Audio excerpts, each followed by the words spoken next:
Hello everybody, Dark Skeleton here, and in this video we're going to be reviewing a lot of Hearthstone cards which have been announced over the last week or week and a half.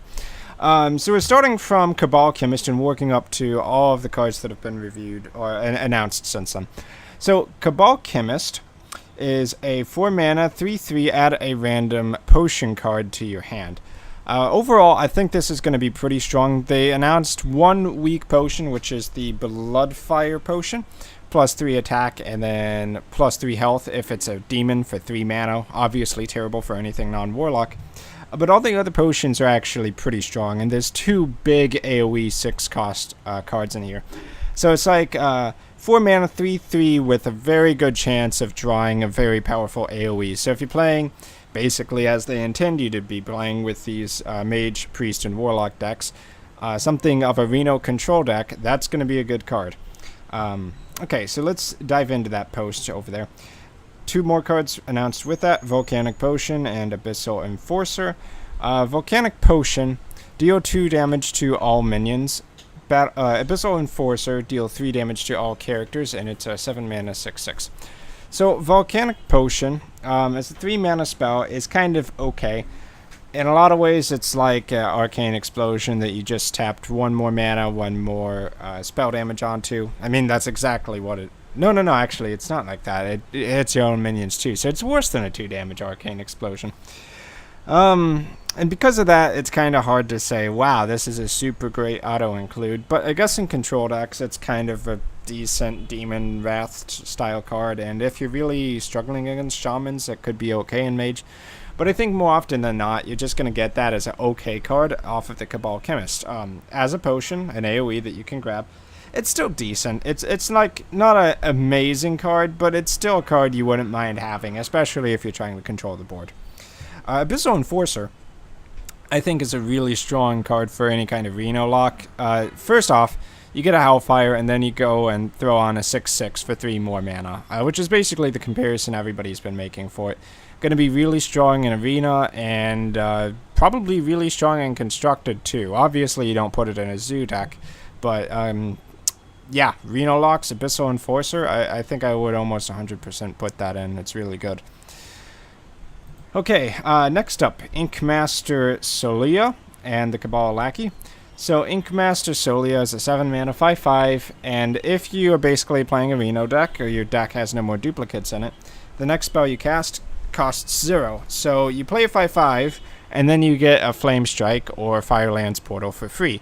If you're playing big spells, which you would be in a Reno deck, then those big spells are going to be super value. Like developing a 5/5 and putting a Flame Strike on the board is insane. Normally the only thing that keeps cards like Flame Strike or Twisting Nether in check is that they cost so much mana that you can't really follow it up with anything.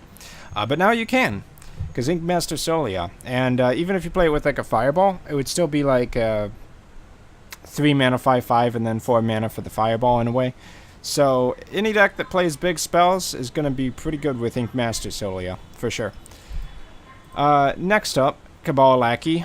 1 mana, 2/1, Battlecry. The next secret you play this turn costs 0.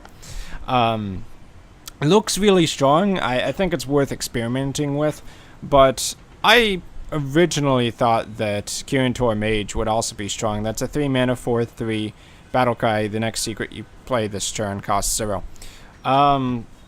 Part of the problem is a lot of secrets that you play early on aren't really that great early on. Like if you have a Mirror Entity, you want to try to catch a big minion with that. You don't want to try to catch their early game Zoo flooding cards like Imp Gang Boss or something like that. Well, Imp Gang Boss would actually be decent, but something like a Void Walker, or maybe a Totem Golem would even be kind of mediocre. Totem Golem would be pretty okay, though. So maybe it is actually pretty decent if you're playing like a Tempo Mage deck. But the problem with putting it in a Reno Mage is that there's not a whole lot of time where you really need to play a secret and have extra mana to play something else. Like Secret plus Ragnaros for 11 mana on one turn. How often do you really need to put that much pressure on the board at once? Because you're playing reactively, which means often you're not putting all of your mana on the board. So this might be a lot better in aggressive decks, actually. Something that's maybe like a Medivh's Valet deck could be pretty good with Cabal Lackey. I think there's some potential there. Okay, next up. New Mage Secret, Potion of Polymorph. After your opponent plays a minion, transform it into a 1/1 sheep. It's got the same problem that Mirror Entity has, where it's pretty easy to check for. It's really not that good against like the mid-rangey or aggro decks, which is kind of what you'd be trying to control anyway. I think when you have a big deck like Reno Mage, you're not going to struggle that much against other control decks anyway. At least not the way I like to build my Reno Mages. So, Potion of Polymorph, it's like, what is it really there to target? Like, yeah, if you put it on, like, turn 7 against a Paladin or any deck playing Ragnaros, which is a lot of decks these days, then there's a good chance you might snipe it. And maybe people think it's such a bad card or underrated that they wouldn't expect you to actually play it. And that's one of the weird things about secrets. The less viable it is, the more good it is from the fact that it's a secret and they can't see it coming. Like, you can fake Mirror Entity all day. Well, they might just assume it's Mirror Entity, though. Or would they? It's hard to say for certain, but the point is, it's going to be kind of tricky to force them to play exactly the card you want to polymorph, which makes it not so great. Because if this hits like a 1-drop or a 3-drop or any other card that's not coming out of like the most controlly all legendary warrior, it's not really that good. Like, regular polymorph is probably better. Like, pay 1 more mana cost and hit the guy you want to target with it. Only upside really is that it's a secret, and maybe secret decks are going to be a little bit better with this set because they are adding new secret cards, like the Cabal Lackey, for instance. Okay, Sea Devil Stinger, 4 mana, 4/2 Murloc. The next Murloc you play this card costs, this turn costs health instead of mana. So the ideal scenario is you play this with the Finja, the new 5 mana 2/4 stealth Murloc that whenever it attacks summons 2 Murlocs out of your deck. And basically it's like you get to, you don't care about the HP so much. I mean, Warlock's a class that's all about sacrificing your HP to gain extra card value or extra board presence. So paying 5 health to get a 5 mana minion out, probably worth it. Like, get a 5 mana minion out for free, that is. Not like a Pit Lord where it's like playing a 5-drop for 4, but 5 health for playing a 5-drop for nothing. Especially in an aggressive Murloc deck, which you want to play as quick as possible. That's going to be pretty good. You wouldn't put it in anything but a Murloc deck, obviously, because its battle cry is really weak. And, I mean, its stat line is really weak. And the battle cry only affects Murlocs as well. But yeah, in a Warlock Murloc deck, if that is a thing, I think you would definitely play this. So, and next up, the Bomb Squad. 5 mana, 2/2, battle cry, deal 5 damage to an enemy minion. Not random, but selected. Death Rattle, deal 5 damage to a hero. People have been pointing out that this is good as an answer to Sylvanas, which is kind of relevant, because Sylvanas is played almost as much as Ragnaros. Those are like the 2 legendaries that are in almost every control deck, and I'm kind of sick of them, but hey, it's kind of like if you can't beat them, join them kind of thing. So you play this against Sylvanas. Sylvanas steals this. They take 5 damage for the Death Rattle effect, and they get a pretty bad minion off of it. It's good against that. I think, in general, this is really good for Evolve decks and similar things as well, because it's a 5 mana minion. It has really bad stats, so if you evolve it, it's almost guaranteed to get a big buff for, like, 1 mana.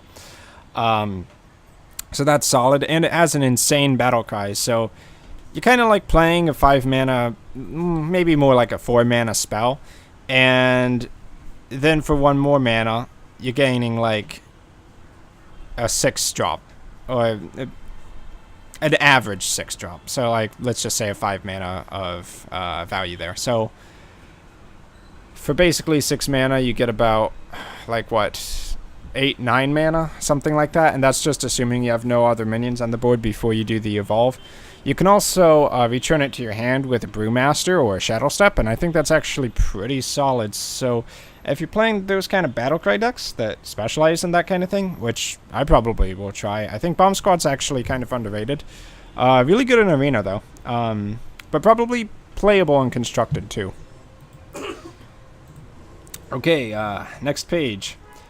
Backstreet Leper. It's a 3 mana, 3/1 death rattle, deal 2 damage to the enemy hero. So it's a Leper Gnome, the nerfed one, with 2 extra attack damage.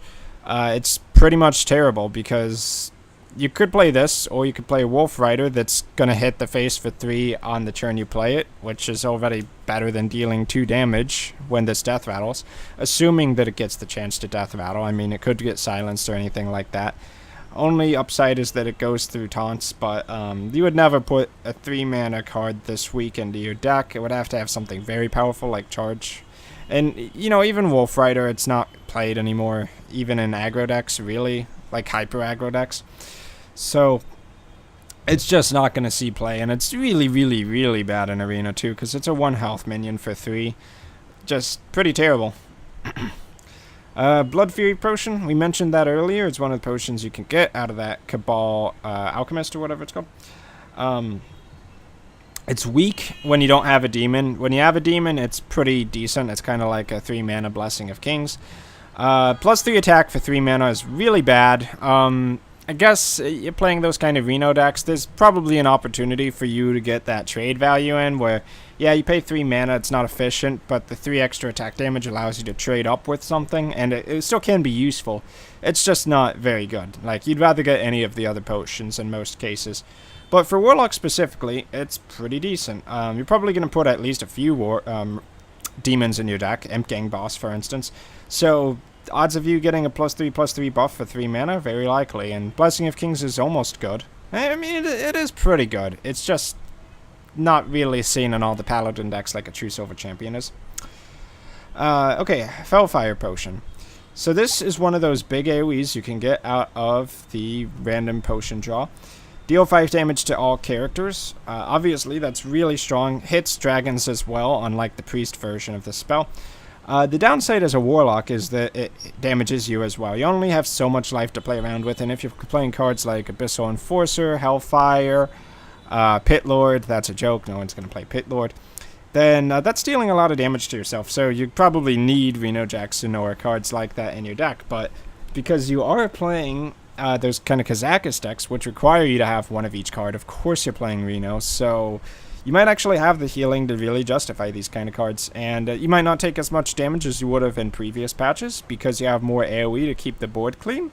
So the damage you take from that is just damage that would have been taken by not having answers in your hand previously. So overall, that's a pretty good thing. Okay, Cabal Crystal Runner. One of the cards that may make Secret Mage of some kind a thing this set. They keep adding a couple of cards each expansion that kind of play with secrets to make it a little bit better. This is kind of like Thing from Below, but probably not that good. Odds of you playing like 2 or 3 secrets by turn 6, not that likely, or turn 4 even. Because you play a secret on turn 3, and then on turn 4 you can play a 5/5 for 4 mana, which is okay. But if you're playing a lot of card draw in a secret stack, like a lot of card draw, then maybe later on this can be a 0 mana 5/5, kind of similar to a mini Arcane Giant, which is good. The modern Druid decks have shown that Arcane Giant, when you play a lot of spells and you get it out for 1 or 2 mana or even 0, are really good. That said, you have to have a lot of card draw to basically wait until you can play this card at the right time where you get lots of tempo value out of it. But overall, it's a pretty good card and definitely a consideration when thinking about whether you play secrets or not. Okay, here's one of those cards that pretty much suck. Okay in Arena, Toxic Sewer Ooze. 3 mana 4/3, Battlecry, remove 1 durability from your opponent's weapon. Yeah, that's gonna destroy most weapons. Like, you hit Gorehowl with that, it's just as good as an Acidic Swamp Ooze, but I think generally speaking, you'd rather just play the lower mana cost minion rather than one that's 1 mana more and has +1/+1 stats and a slightly weaker Battlecry. Because you might want that mana for something else. Like, what if you want to destroy the Gorehowl and drop a Ragnaros on the same turn? You play Acidic Swamp Ooze for the effect, not for the stat line, so probably slightly worse than Acidic Swamp Ooze, and you could argue why play this when you could play Harrison Jones for 2 more mana too. So probably not going to see any constructed play, but it's not entirely out of the realm of possibility. Maybe you have a deck that needs more 3 drops and you're flooded on 2s. and it's a weapon-heavy meta, then maybe, but probably not. Okay, 2 more pages. Raz of the Chained. This is one of my favorite cards from the new expansion. Obviously, I play a lot of Control Priest and Control decks as well. Cabal are probably going to be my group of choice. So, Raz of the Chained. 5 mana, 5/5, and when you play this, your hero power costs 0 this game. Assuming that works with things like upgraded hero powers, if you upgrade it later on with something like Justicar Trueheart, which from the text it does sound like. And you could also play it with Shadow Form and those kind of things. This is going to be pretty valuable, and it also makes cards like Auction Master Bureau, which is a 3/4, 3 mana, your hero power refreshes whenever you cast a spell this turn, or cast a spell in general while that's alive. Really makes the priest hero power something that's really abusable. Like Nexus Lord Sarad, definitely I would play in conjunction with Raz of the Chained. So your hero power costs 0. You can use it to draw free spells. Those kind of effects are going to make kind of like a Reno Control Priest a little bit more viable. So this is a really strong effect. You can also play like hero power and mind control in the same turn, for instance. And if you upgrade it with Justicar Trueheart while that's still a thing, that's pretty good. So, yeah, another reason to play Reno decks. Very solid. Great reason to play Justicar. Also can be good with Shadow Form. The problem with Shadow Form is you would have to actually draw 1 copy of Shadow Form in your deck, but people have kind of made almost viable Reno decks, that like Reno Shadow Form decks, where you play 2 copies of Shadow Form, 1 copy of every other card, and you just can't play Reno or cards like Reno until you draw 1 Shadow Form. But that's not too bad. So maybe Shadow Form Priest could be a thing with that too. Okay, Jade Blossom. 3 mana, summon a Jade Golem, gain an empty mana crystal. If you haven't heard by now, the Jade Golems, for every time you summon a Jade Golem, it gets future Jade Golems get +1/+1. So the first Jade Golem is a 1/1. After that, it's a 2/2, then a 3/3, and it can go all the way up to like a 20/20 or a 30/30. So obviously, if you're playing a Jade deck, you play all the Jade cards in conjunction so that you can get the most value out of those Jade Golems as possible by basically getting the biggest Golems. So obviously for 3 mana, getting a 1/1 and Wild Growth would suck. But if you have already played a Jade Golem, then that would become a 2/2 and a mana crystal for 3 mana, which is pretty good.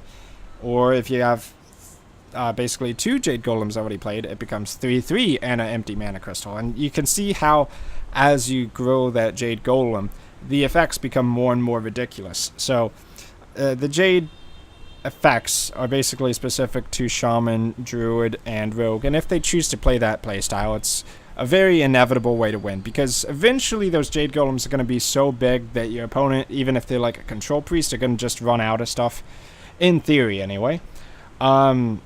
So the Jade Golems have a sense of inevitability and kind of force your opponent to play aggressively. That said, they are pretty slow. If your opponent is really rushing you down by like turn 5 or 6, your Jade Golems might not even be strong enough by that point to really make a difference, and you spent your early turns sacrificing your early tempo so that you could build Jade Golems later on that aren't going to be any good because you're already dead. Okay, Burgly Bully. People have been saying this card's going to be good for Rogue. I think that's pretty likely, because whenever your opponent casts a spell, add a coin to your hand. As a 5 mana 4/6, you put this on the board. If you have board control, your opponent's pretty screwed. It's going to be really good against Kabalist decks, because those are very spell heavy, in general, I would think. You could say, like, well, maybe they play Cabal Shadow Priest and a potion of negative attack, pint-sized potion, and just steal it from you. Could happen on turn 7. But in general, if they have to use a spell to remove this, that's going to mean you're going to draw a card with Gadgetzan Auctioneer as the Rogue, which is basically how Rogue wins, drawing the whole deck for basically using a bunch of coins. And Tomb Pillager is arguably like one of the best cards in Rogue right now. If you have it on turn 3, you coin Tomb Pillager, you get another coin, you use that to get your Gadgetzan off and running. It's good. So this will probably see play in Rogue, but I could also see just putting it in a lot of decks. Anything that can clear the board and then punish your opponent for not having a board presence, that's going to be pretty good with it. And the stats are pretty decent already. I mean, 10 stats, 5 mana, 4/6. It's about the stat line you want. with a decent effect slapped on top of it. If you're going to play Gadgetzan Auctioneer, you're probably going to play Burgly Bully. And you don't have to play Gadgetzan Auctioneer specifically in Rogue. Keep that in mind. Okay, new Priest card reveal. Mana Geode. 2 mana, 2/3 minion. Whenever this minion is healed, summon a 2/2 crystal. So, yeah, the effect is pretty good if you can manage to pull it off. You play this against a warrior, odds are it's just going to get war-axed. 3 health isn't exactly hard to remove, but it is a decent minion for priests to play early on. More often than not, I think your opponent's just going to trade into it or frostbolt it or anything like that, but maybe you're okay with that. Maybe that's a lot better than just passing your turn 2, which is what most priests do currently. It's kind of tricky to get the effect, honestly. You can compare it to what's it called? From Gnomes versus Goblins, the 2 mana 2/3 Shadow Boxer. That was a priest minion. Every time a minion gets healed, or every time anything gets healed, it deals 1 damage randomly to an enemy minion, or an enemy, because it can hit phase 2.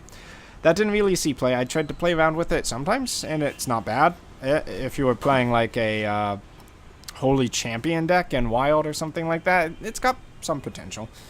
But in general, it wasn't really played. So this card might not be super OP. It's kind of weird that it's an epic, though, considering how desperate Priest is for, like, early game cards, which are actually good minions. But yeah, if you get the effect off, it's definitely going to give you a lot of value. Like a 4/5 for 2 mana plus a heal or something like that, that's crazy. But it's not that likely to go off. I think probably less than 50% of games you're going to get that effect, so it's just kind of okay. But it's something that Priest hasn't had, so maybe okay is good enough for Priest just to survive the early game. Or maybe it won't even be relevant because no one's playing aggressive decks anymore anyway, because of all... like, if you look at all the new sets, a lot of these deck archetypes, the Grimy Goons, the Kabalists, and I would say the Jade... token decks for the priests, for the druids, shamans, and rogues as well. They're all kind of slow. So if you're playing these like themed decks, they're really strong in the late game, but kind of slow originally, like at the start. So Mana Geode probably okay versus aggro decks because they have to deal with it, but against a heavy control deck, they're probably just gonna war axe it or frostbolt it or something like that. So it is a little bit meta dependent, but maybe it'll see some play. Okay, last page, guys. Whew. Okay, so all the Jade cards, including Aya Blackpaw, which is obviously going to be in every single Jade deck. So Aya Blackpaw, Battlecry, summon a Jade Golem, Death Rattle, summon a Jade Golem, and it's a 5/3. Jade Golems get stronger as it goes on. By the time you can play Aya Blackpaw in a Jade deck, you've probably played 2 or 3 Jade Golems, which means it's like Battlecry, summon a 4/4, Death Rattle, summon a 5/5, and have a 5/3 on board to begin with, which obviously the value in that is ridiculous. So you're playing a Jade deck, you're playing Aya Blackpaw, period. And you can see here how the Jade Golems can scale up, and they actually have different versions of the card art depending on its power, which I think is really cool. Other Jade cards, Jade Spirit, summon a Jade Golem, 2/3 stats, so obviously it sucks if you only have 0 Jade Golem summoned. It's okay if you have 1 Jade Golem already summoned, and it becomes good if you have 2 or more Jade Golems. And I think that's really how all these Jade cards are balanced. They're good if you've already played 2 Jade cards earlier on. So like 4 mana, deal 4 damage, summon a Jade Golem is good if you summon a 3/3, and it's great if you summon a 4/4, but it's kind of iffy if you summon a 2/2, and it sucks if you summon a 1/1. You can kind of see a trend with all the cards here. Like with this rogue card, Jade Shuriken, though, might be a little bit better. I think deal 2 damage, summon a 2/2 would be decent. So this is probably actually one of the stronger Jade cards, honestly, in the class where it might be harder to play in some way. I don't know if I could really see like a controlled Jade deck going on for rogue, but maybe you can play some of the Jade cards, and that would be kind of good. But yeah, summon a Jade Golem if you can combo it. I think that's one of the reasons this is a little bit higher value in terms of the card, because you have to combo it like an Eviscerate.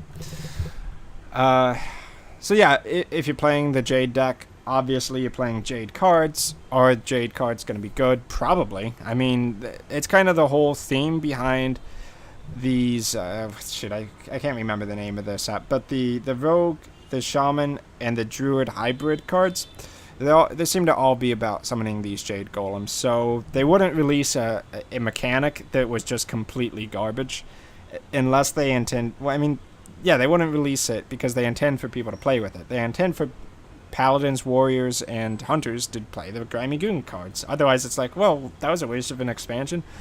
Like, if the Jade cards aren't good enough, then that's just like half of the new cards for Rogue, Priest, Rogue, Shaman, and Druid. Jeez, I keep getting them mixed up. Would be basically useless, because if Jade isn't good enough, then none of the Jade cards are good enough. Okay, moving on past that. Hosen Healer, 4 mana, 2/6, restore a minion to full health. I think there's potential for this card, and it's slightly underrated, but probably like a one of, and you'd probably put it in a Kabalist deck, I think. Reno lock, you play a Mountain Giant or a Ragnaros. It takes some damage, or you use it to trade into a minion, and you heal it with this, and you get a 2/6 on the back of it, and that's pretty good value overall. You play this on turn 4 as a 2/6. It sucks, obviously. It would be worse than Chillwind Yeti. But if you...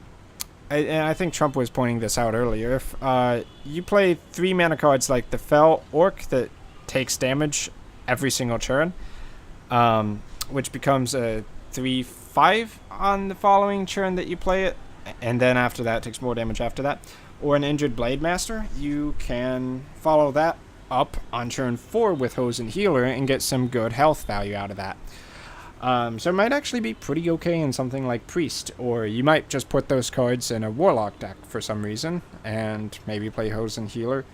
I think it's kind of similar to playing the Faceless Shambler in a lot of ways, because it really benefits from you having a big guy on the field and keeping him on the field for one turn, and then you punish them for not removing it with Hosen Healer or with a Faceless Shambler. Okay, Fight Promoter. If you control a minion with 6 or more health, draw 2 cards. Kind of like a Ancient of Lore pre-nerf, though it does require you to be playing a pretty heavy deck. So if you're playing something like Control Warrior, there's a good chance you have cards like Ragnaros in the deck, or Grimoire Hellscream. It wouldn't be too hard to get that 2 extra card draw. So in those decks, this might be pretty good, like basically getting a 4/4, and then paying 2 or 3 extra mana for it, and getting to draw 2 cards immediately, but without having to have an Arcane Intellect in your deck. It's good value. I mean, Ancient Allure was really, really powerful as a 5/5/7 mana draw 2. So what a lot of people haven't noticed about this, and Ben Brode sent out in a tweet, is that if you actually have this card buffed up because you're playing a Grimy Goons deck, that you increase the stats of cards in your hand, and you just play this as a 6/6, then it counts for the Battlecry effect. So you play a 6/6 Fight Promoter, you draw 2 cards immediately, even if you don't have another minion on the board. So in those decks, this might actually be super sick. Even in other decks, though, I think it has some potential in something like Handlock, or just any deck that's really playing big minions.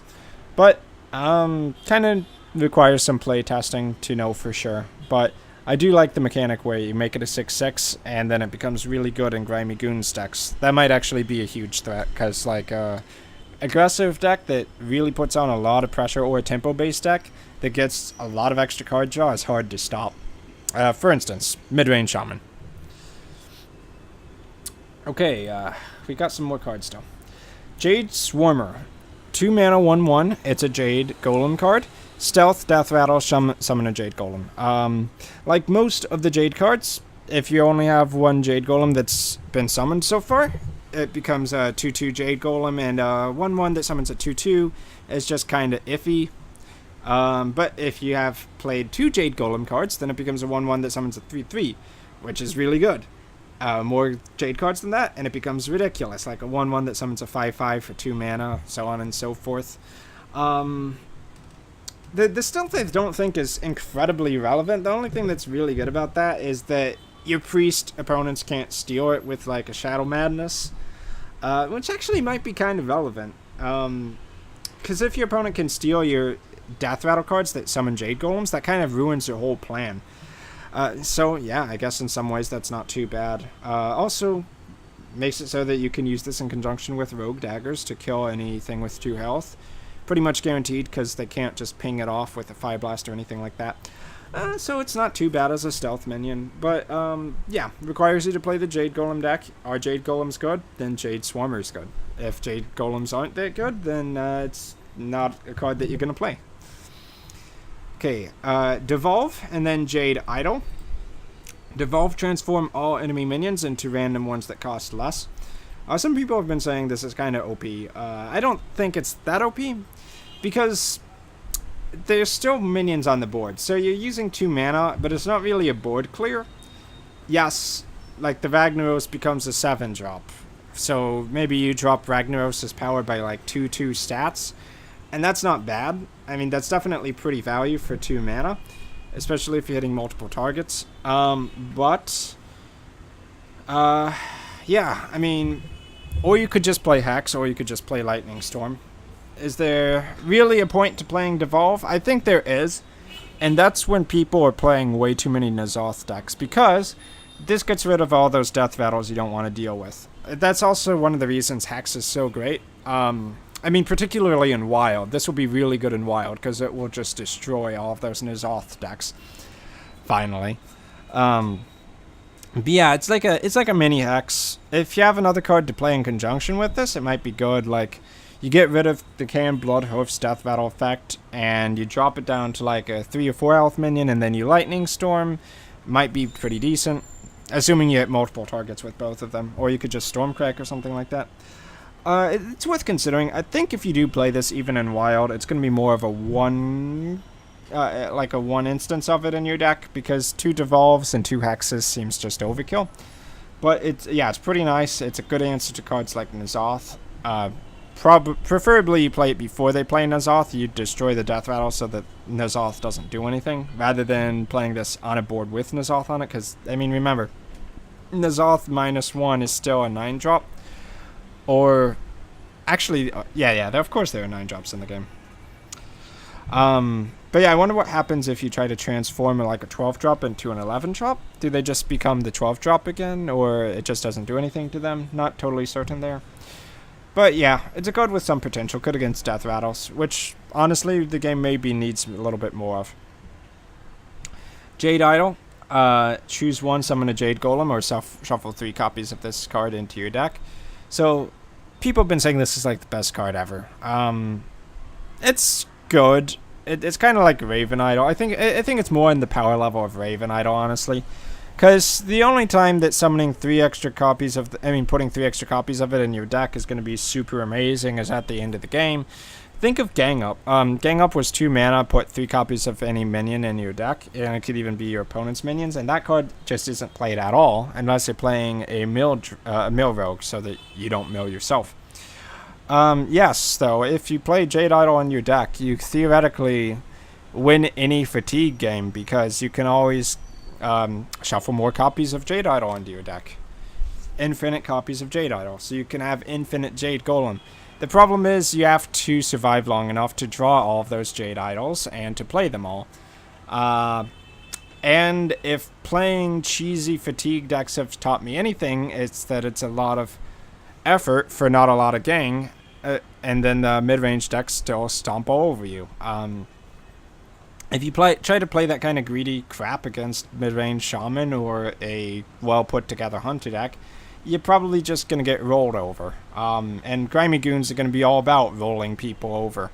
So, probably you just play it as Summon a Jade Golem most times, which is fine.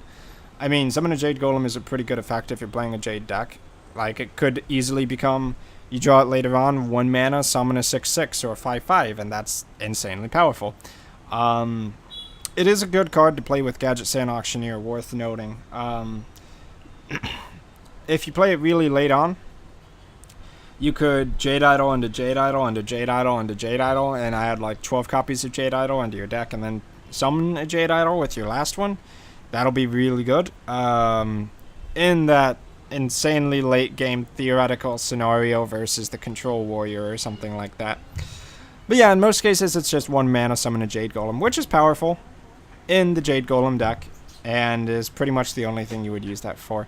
I wonder if there would be a case for playing like a a Jade Idol deck where you only play one copy of Jade Idol, and that's the only Jade card, just so that if the game does go to fatigue and you're playing like a fatigue druid, you'll always have infinite copies of Jade Idol. Maybe you would put it in a mill druid deck. Why not?